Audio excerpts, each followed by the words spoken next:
Hi hello friends. Today వచ్చేసి ఇడ్లీ ఉప్మా.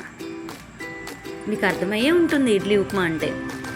మీనా వెంకటేష్ ఒక movie ఉంది కదా, సో మీనా వచ్చేసి వాళ్ళ ఫాదర్ కోసం చేసి పెడుతుంది కదా ఇడ్లీ. సో అలా మిగిలిపోయిన మార్నింగ్ ఇడ్లీ ఉంటే వాటిని కట్ చేసేసుకొని మనం ఉప్మాలా చేసేసుకోవడం. అది ఎలా అంటే ఇడ్లీని సన్నగా కట్ చేసేసుకొని పోపు కోసం ఉల్లిగడ్డ,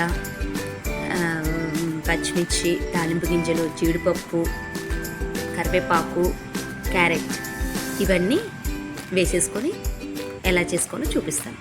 ఓకే.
తింటాను.